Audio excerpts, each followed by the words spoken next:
नमस्कार दोस्तों, मैं नवीन आपका एक बार फिर से स्वागत करता हूं आपके अपने YouTube channel math for HSSC by Naveen पर। दोस्तों आज का जो हमारा टॉपिक है वह सिंधु घाटी सभ्यता, और जो कि भारतीय प्राचीन इतिहास से जो है हम ये टॉपिक उठा रहे हैं।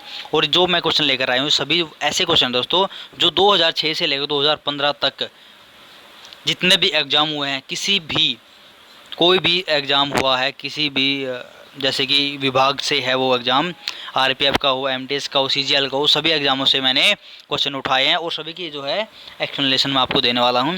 ठीक है, तो चलिए करते हैं स्टार्ट। प्रैक्टिस सेट 5 जिस भी कैंडिडेट ने पहले प्रैक्टिस सेट नहीं देखे हैं तो वह जाकर चैनल का विजिट करके वहाँ पर जो है देख सकता है। प्ले लिस्ट बनी हुई है तो वहाँ जाकर आप जो है देख सकते हो। ठीक है, तो चलिए करते हैं स्टार्ट दोस्तों। फर्स्ट क्वेश्चन है हमारा, सिंधु घाटी सभ्यता के दोस्तों यहाँ पर लिखने में मिस्टेक हुई है, यहाँ पर शहर है दोस्तों। ठीक है, शहरों नहीं शहर है, यहाँ पर मिस्टेक हुई है, यहाँ पर दोस्तों शहर है, शहर। ठीक है, शहरों की गलियाँ कैसी थी पूछ रहा है, शहरों की गलियाँ कैसी थी। तो दोस्तों यहाँ पर चौड़ी है, चौड़ी नहीं चौड़ी है। ठीक है, यानी कि चौड़ी गलियाँ कैसी थी, चौड़ी थी, और गलियाँ कैसी थी, सीधी थी, चौड़ी और सीधी थी। ठीक है, अब देखना मैं इस एक क्वेश्चन में से कितने क्वेश्चन आपके लिए बनाता हूँ। देखिए गलियाँ कैसी थी, चौड़ी और सीधी थी, इतना समझ में आया क्या। और दोस्तों जो गलियां थी, यहाँ की जो सड़कें थी दोस्तों, वो पूर्व से पश्चिम एवं उत्तर से दक्षिण की ओर जाती थी। यानी कि मतलब जैसे कि पूर्व से पश्चिम गई यहाँ पर सड़क। ठीक है, ये है दोस्तों ईस्ट आपका, ये है वेस्ट, ऐसे जाती थी। और उत्तर से दक्षिण यहाँ पर नॉर्थ टू साउथ जाती थी।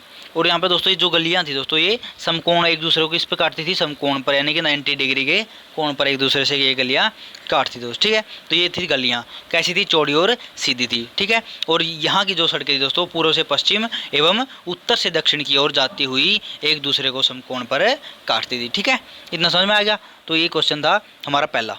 तो सेकंड क्वेश्चन पर चलते हैं दोस्तों। देखिए सेकंड क्वेश्चन क्या हमारा, हड़प्पा और मोहनजोदड़ो के खंडर निम्नलिखित में से किस नदी के तट पर पाए जाते हैं। दोस्तों हड़प्पा जो आपका शहर है दोस्तों, वो मिलता है आपका रावी नदी के किनारे। रावी मान लो कोई लड़की है, वो वो जो है क्या कहती है, पप्पा या पापा बोल दो। ठीक है, पापा या पप्पा।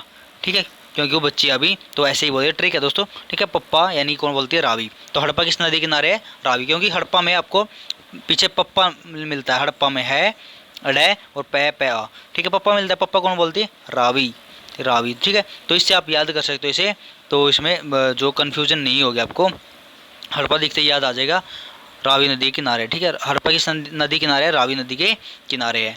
ठीक है, और मोहनजोदड़ो किस नदी के किनारे है, सिंधु नदी के किनारे है। दोस्तों इसमें मैं आपको ट्रिक बताने वाला हूँ, जहाँ पर भी तो आपको दड़ों लगा मिले, दड़ों, या मोहनजोदड़ो हो या फिर चान्होदड़ो हो, तो वो किस नदी के किनारे है दोस्तों, वो सिंधु नदी के किनारे है। ठीक है, वो चाहे वो चान्होदड़ो हो चाहे वो मोहनजोदड़ो, ठीक है, वो किस नदी के किनारे है, सिंधु नदी के किनारे है। ठीक है, इतना समझ में आएगा। तो नेक्स्ट चलते हैं दोस्तों।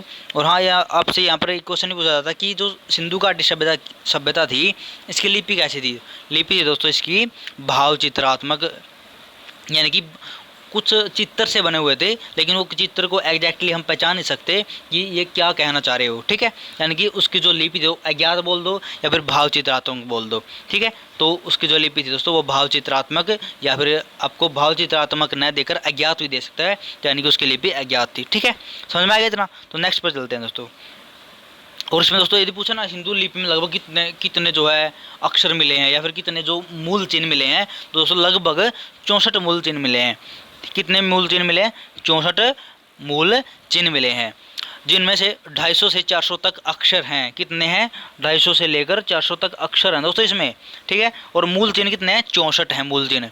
और जो सेलखड़ी की आयताकार मोहरें, तांबे की गुटकाएं और आदि पर मिलते हैं, कहाँ कहाँ मिलते हैं ये, सेलखड़ी की आयकर मोहरें यानी मोहरों पर मिला है, और तांबे की गुटकाओं पर मिला है, आदि पर ये मिलते हैं। यह लिपि क्या थी, चित्रात्मक बोल दो, भाव चित्रात्मक बोल दो, या फिर अज्ञात बोल दो। ठीक है, जो कि अभी तक पढ़ी नहीं जा सकी। इसमें टोटल चिन्ह कितने थे, 64। एग्जाम में पूछा जाता है टोटल कितने चिन्ह थे, 64, और अंक कितने थे, 250 से लेकर 400 तक इसमें अक्षर मिले हैं। ठीक है, इतना समझ में आ गया। नेक्स्ट पर चलते हैं दोस्तों। तो ऐसे ही हम हर एक क्वेश्चन की ऐसे ही एक्सप्लेनेशन करते रहेंगे। तो आप जो हमारे साथ जुड़ना चाहते हैं जो साथी, तो चैनल को प्लीज़ जरूर सब्सक्राइब कर ले, और जो भी हमारी कमी रहती है जो भी, तो एक बार नीचे अपना जो फीडबैक है वो जरूर देना। ठीक है, चाहे वो आप मेरा कमी हो या फिर आपको मेरा पढ़ाना अच्छा लगे, तो प्लीज़ नीचे अपना PDF अपना जो फीडबैक जरूर देना।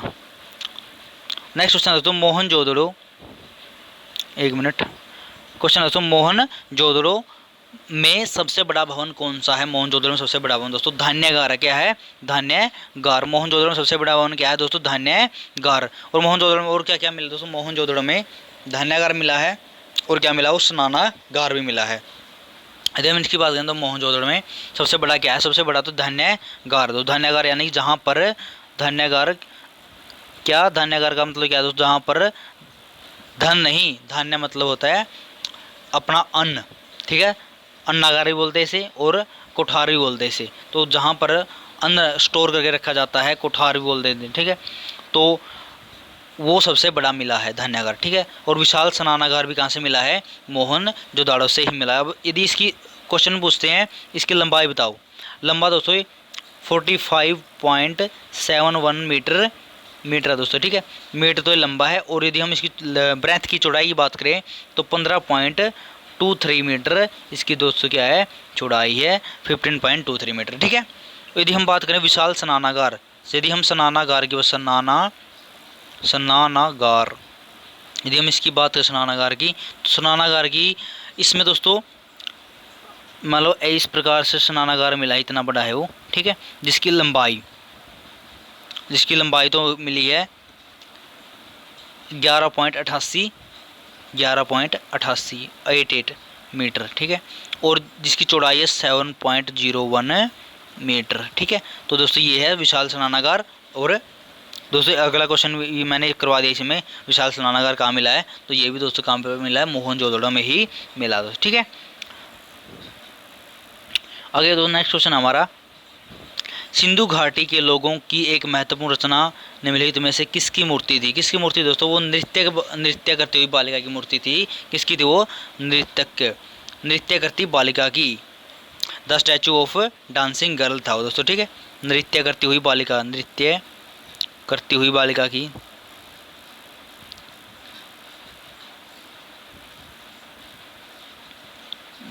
की दोस्तों, ठीक है, बालिका की। लिखने में थोड़ी सी प्रॉब्लम आती है तो आप समझ लेना, ठीक है। नृत्य करती हुई बालिका की वो मूर्ति थी। और इससे रिलेटेड और क्या दोस्तों, किसकी थी? किसकी बनी हुई थी? कौन सी धातु की? कांस्य युगीन थी। कांस्य की बनी हुई थी, ठीक, कांस्य की बनी हुई थी। और इसलिए क्योंकि वो जो इस सभ्यता में दोस्तों कांसा यूज होता था, कांसा ज़्यादा यूज होता था, इसी सभ्यता को कांस्य युगीन सभ्यता भी बोलते हैं। इसे क्या बोलते हैं? कांस्य युगीन सभ्यता भी से बोलते हैं, ठीक है। यदि हम पूछें कि ये इस सभ्यता का काल क्या था, सिंधु घाटी सभ्यता का, तो 2500 से लेकर इस 1750 ईसा पूर्व क्या था, इस सभ्यता का काल माना जाता है। एनसीईआरटी के अकॉर्डिंग है 2500 से लेकर 1750 ईसा पूर्व तक, ठीक है। और अगला क्वेश्चन दोस्तों हमारा, सिंधु घाटी सभ्यता का पाटन दोस्तों पतन नगर है। पतन मतलब बंदरगाह, डॉकयार्ड, ठीक है, जिसे आज आप बंदरगाह बोलते हो, डॉकयार्ड बोलते हो, ठीक है। तो कौन सा दोस्तों वो आपको पता होना चाहिए, वो क्या है? लोथल है। कहाँ पर है? लोथल है। लोथल किस नदी किनारे दोस्तों? भोगवा नदी किनारे है। और भोगवा किसकी सहायक नदी है दोस्तों? भोगवा है भोगवा साबरमती नदी की क्या है दोस्तों? सहायक नदी है। लोथल किस नदी किनारे है? भोगवा नदी के किनारे। लोथल क्या मिला है दोस्तों? लोथल बंदरगाह भी मिले और साथ साथ में लोथल अन्न के भी साक्ष्य लोथल से मिले हैं, ठीक है दोस्तों। तो ये लोथल के बारे में था। नेक्स्ट क्वेश्चन क्या है हमारा? नेक्स्ट क्वेश्चन है सिंधु घाटी, और साथ में दोस्तों सिंधु घाटी सभ्यता किसकी पूजा करते थे दोस्तों? वो मातृ देवी की पूजा करते थे, ठीक है। मातृ देवी यानी देवी माता की पूजा करते थे सिंधु घाटी सभ्यता के लोग, ठीक है। देवी माता या मातृ देवी की पूजा सिंधु घाटी सभ्यता का एक विशिष्ट लक्षण था।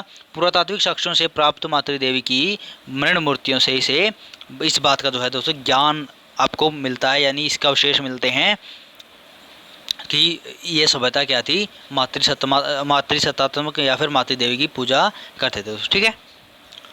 और नेक्स्ट क्वेश्चन है दोस्तों हमारा, सिंधु की अर्थव्यवस्था की ताकत क्या थी? सिंधु घाटी से अर्थ ताकत तो उससे क्या थी? कृषि थी, ठीक है। कृषि थी और साथ में पशुपालन था। कृषि भी थी, साथ में पशुपालन भी था, साथ में पशुपालन भी करते थे। लोथल नामक जो स्थान था दोस्तों सिंधु घाटी सभ्यता का जहाजी मालघाट था, यानी कि यह क्या था? यहाँ पर दोस्तों बंदरगाह थी। क्या थी? बंदरगाह। डॉकयार्ड भी बोल देते हैं इसे और पतन भी बोल देते हैं, ठीक है। तो दोस्तों यदि हम बात करें सिंधु घाटी सभ्यता की ताकत कैसी थी दोस्तों, ये लोग दोस्तों आर्थिक आधार कृषि और पशुपालन करते थे। पशुपालन में क्या क्या पाले करते? तो जैसे कि गायें, बैल, भैंस, हाथी, भेड़ ऊँट, बकरी, कुत्ता, सूअर पशु पालते थे, ठीक है। और इन्हें घोड़े का कोई ज्ञान नहीं था, ठीक है। और पूछते हैं किसका ज्ञान नहीं था, किस जानवर का ज्ञान नहीं था, तो घोड़े का कोई भी ना तो शेष मिला है, ना कोई इसका ज्ञान था इन्हें, ठीक है। ये लोग व्यापार और शिल्प निर्माण उद्योग में भी प्रवीण थे, ठीक है। किसमें? व्यापार में प्रवीण थे, यानी उत्तीर्ण थे। अब अच्छा व्यापार करने की जो तरीका था इनका वो अच्छा था, और शिल्प निर्माण उद्योग में भी प्रवीण थे, ठीक है। प्रवीण यानी कि उत्तीर्ण, समझ में आ गया। एक क्वेश्चन बनता है जैसे कि लोथल नामक स्थान पर निम्नोक्त सभ्यताओं में से किसका जहाजी मालघाट था? किसका था दोस्तों? लोथल किस सभ्यता से रिलेटेड है? लोथल है तो सीधी सी बात, लोथल सिंधु घाटी सभ्यता से रिलेटेड है, तो इसका आंसर क्या होगा? सिंधु घाटी सभ्यता, ठीक है दोस्तों। तो ये क्वेश्चन थे कुछ, उम्मीद करता हूँ आपको समझ में आए होंगे। और जो साथी चैनल पर नया जुड़ा, चैनल को जरूर सब्सक्राइब कर लेना। और आपको कैसा लगा मेरा एफर्ट, तो नीचे कमेंट करके अपनी राय जरूर, अपनी फीडबैक जरूर देनी है। तो मिलते हैं दोस्तों अगले वीडियो में, और मैं आपके लिए प्रैक्टिस सेट ऐसे ही लेकर आता रहूँगा, ठीक है। अब कुछ टाइमिंग की थोड़ी अभाव था थोड़ा दोस्तों, तो इसलिए लगातार प्रैक्टिस सेट नहीं आ रहे थे। और साथ में कल मैच भी था, तो फाइनल ज़्यादा देर लगी थी रात को, तो इसलिए सोने भी नहीं पाए थे, ज़्यादा टाइम लग गया था। ना फिर क्लास रिकॉर्ड हुई, ना फिर PDF बनाई, तो PDF बनने में बहुत ज़्यादा टाइम लगता है दोस्तों, ठीक है। तो पूरी एफर्ट के साथ मैं आपके लिए लेकर आता हूँ क्वेश्चन की। 2-3 बुक हैं, उनमें से क्वेश्चनों को छाँट कर तभी जो है मैं आपके लिए लेकर आता हूँ। तो प्लीज़ आपको मेरा यदि एफर्ट अच्छा लगे तो चैनल को जरूर सब्सक्राइब कर लेना, और वीडियो को लाइक कर देना, और नीचे अपनी PDF देना ना भूलें दोस्तों। मिलते हैं अगले वीडियो में, तो चलिए धन्यवाद, जय हिंद सभी साथियों को, राम राम।